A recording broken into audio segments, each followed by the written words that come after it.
बीड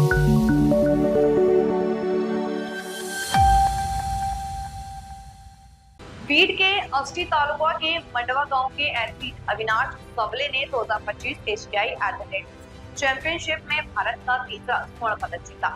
गर्वित गांव वाले उनके परिवार पर जाकर एक ऐतिहासिक सफलता पर आणि अविनाश बाळाचा आम्हाला खात्रीच होती की गोल्ड मेडल मिळवीन म्हणून, स्वर्ण पदक भेटेल म्हणून आम्हाला एकदम आनंद आहे। ग्रामीण गाव बारीक छोटा असताना अविनाश साबळेंनी एवढं मेहनत करून 10 वर्ष झाले कष्ट करून त्याला फक्त एकच आशा होती, आपली होती भारताला गोल्ड मेडल मिळवून देणार, म्हणजे देणार। जीवाची न पर्वा करता, न कुठं जीवाला शरीराला न खाता, तब्येतीचा न विचार करता भारताला अगदी काळजीपूर्वक त्यांनी गोल्ड मिळवून दिलंय।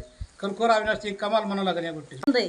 आणि अविनाश बाळाचा आम्हाला खात्रीच होती की गोल्ड मेडल मिळवीन म्हणून, स्वर्ण पदक भेटेल म्हणून आम्हाला एकदम आनंद आहे। ग्रामीण गाव बारीक छोटा असताना अविनाश साबळेंनी एवढं मेहनत करून 10 वर्ष